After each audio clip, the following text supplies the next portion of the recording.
Alright, so in this video, we're going to be taking a look back at some of the best players of recent memory to not win the Heisman, whether they finished in second, third, fourth, fifth, or whatever place. These were the best players that had crazy statistical seasons but did not win the award.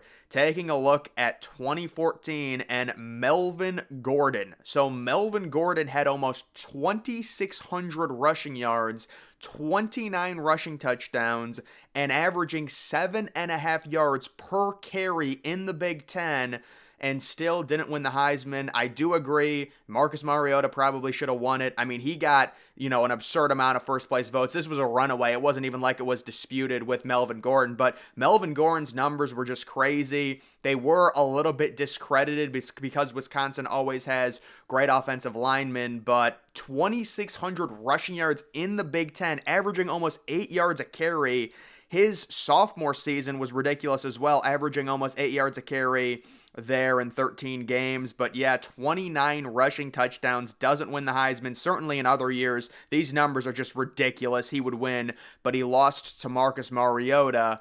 Moving on to the next one, it is Christian McCaffrey. The year that he lost to Derrick Henry, you can see kind of a split decision. Derrick Henry getting 378 first place votes. McCaffrey not far behind at 290. This was the whole idea of rushing yards versus total yards, and obviously, back when this Heisman race was going on, I didn't have a YouTube channel, but one of the points that no one would ever make, and this is nothing against Christian McCaffrey, but when people were trying to pair it and say, oh, McCaffrey has more total yards, you have to understand, they were also counting his punt return yards and kickoff return yards, which is a ridiculous sham considering when it comes to a kickoff, you're basically guaranteed a free 20 to 25 yards just if you field it at the 1 yard line running up. So that whole idea never made any sense to me. Personally, I didn't think McCaffrey got robbed. I mean, the whole narrative was he's from the West Coast, Stanford plays at night, they're kind of irrelevant compared to Derrick Henry in Alabama getting all the primetime games, it being the SEC.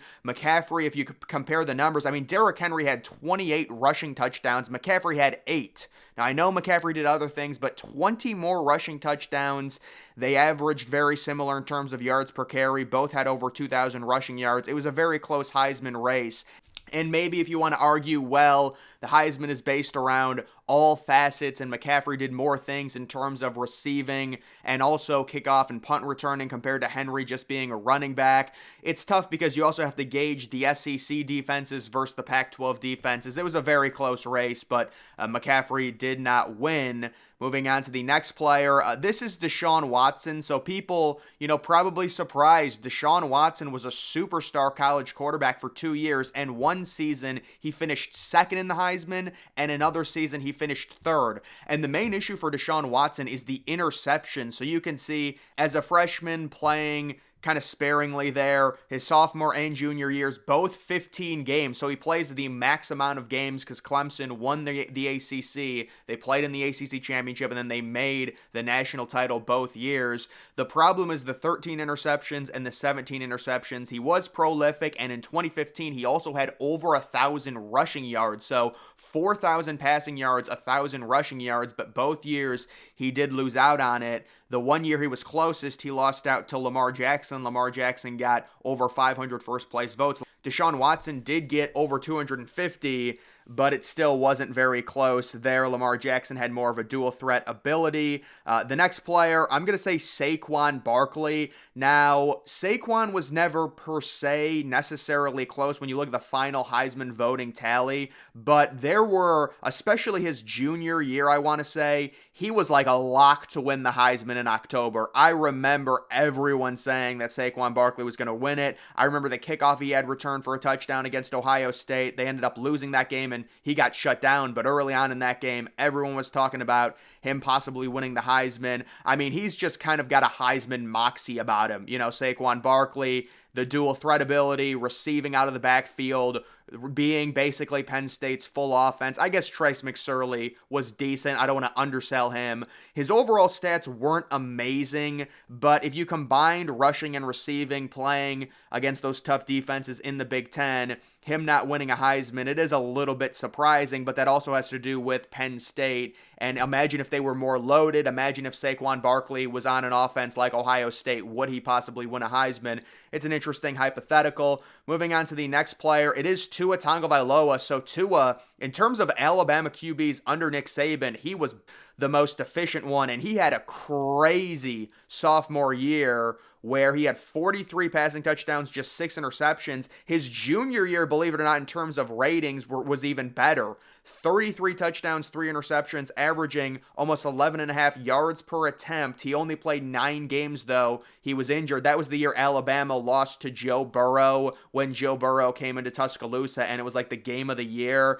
But yeah, he still almost received 300 first-place votes. That was the year Kyler Murray ended up winning the Heisman, but a little bit surprising that Tua never ended up winning it considering how good he was for 2 seasons. The next player, Chase Young, never really had a chance to win the Heisman. He had a very weird situation. So Ohio State in 2019 had an extremely dominant team. They had a really good offense and defense, and Chase Young was on just an absurd pace. And then he got suspended for 2 games against pretty bad opponents. These were games that I think Chase Young probably would have gotten multiple sacks in. So Chase Young ended up just playing 12 games. He had 21 tackles for loss in 12 games and 16.5 sacks. But the crazier thing is the forced fumbles. He had 7 forced fumbles in 12 games. So he was averaging 1 forced fumble basically every 2 games. That is ridiculous. Obviously, Chase Young was never going to win the Heisman over Joe Burrow that year. Joe Burrow's numbers were just crazy. But in an alternate reality event where, let's say the Heisman maybe it's a little bit down, Chase Young plays those 2 games, ends up with 20 sacks, maybe 9 forced fumbles, you could see someone like him winning the award, but it is going to be tough for a defensive player, no doubt. Moving on to, this is just a weird thing that I saw. I don't know how, and I'm not a Mac Jones fan, but how does Trevor Lawrence finish in front of Mac Jones for the Heisman in 2020 when Devontae Smith won it? And again, I'm not a Mac Jones fan. I realize Trevor Lawrence obviously is better in the NFL. He's got way more talent. But Mac Jones' efficiency in 2020, just based off of that college season, was ridiculous. I mean, he set records according to ESPN's QBR, yards per attempt, averaging almost 13 yards per attempt, 41 touchdowns, 4 interceptions in an all SEC schedule. I don't know, man. I don't know how they I guess it was just a situation where a lot of the voters voted Devontae Smith first. They didn't want to vote Mac Jones second. But either way, that was kind of a weird situation. The next great player to never win a Heisman, it is C.J. Stroud. So C.J. Stroud had one problem. It was a Michigan problem. Back-to-back years when he started as a junior and also as a sophomore, he was the Heisman leader, meaning in terms of betting odds, he was the favorite going into the Michigan game, and he lost both times. And obviously that destroyed his chances, his numbers, over 40 passing touchdowns both years, very little interceptions. But yeah, him losing to Michigan really ruined any chances he had at the Heisman. And then this is Jonathan Taylor. So you look at Jonathan Taylor's numbers. I don't know why it has 2020 there. He was just a 3 and done, but the dude basically rushed for 2,000 yards in 3 straight seasons, including as a true freshman, and he was really not relevant in any Heisman race, mainly because of Wisconsin kind of falling off the map and always having multiple losses. That's an issue. If Wisconsin had a crazy Cinderella run where they went like 12-0, 13-0, I think he'd probably be considered for the award, but he just kind of fell by the wayside. Here's Leonard Fournette. So yeah, Leonard Fournette for a time there, when he was like a sophomore, everyone thought he was going to win the Heisman. He was like a super running back. And then he had that game against Alabama where he just got shut down. But as a sophomore, 22 rushing touchdowns, basically 2,000 rushing yards. Fournette was the number 1 overall player in recruiting, and he was an absolute tank. And then Manti Te'o. Remember Manti Te'o finishing second in his senior year? What a weird career for Manti Te'o. He was getting so much Heisman hype,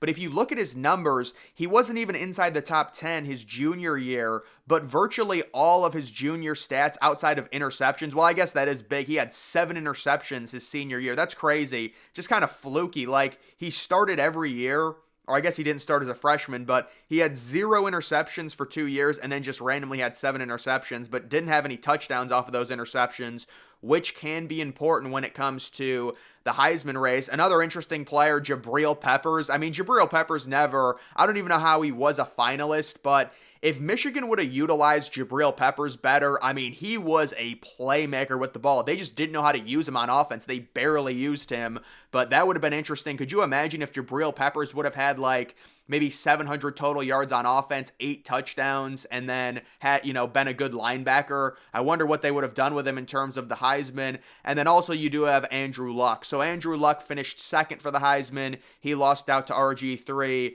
And those are good numbers, based off of, 2010, 2011. Obviously today, you'd say the touchdowns are a little bit lacking, but Andrew Luck is like the super prospect. He's the number one god prospect that I can remember, even in front of Trevor Lawrence for sure. But either way, those are just some of the great college football players that did not win the Heisman. Either way, guys, that is going to do it for this video. Make sure you follow me on X. Link to that's always in the description.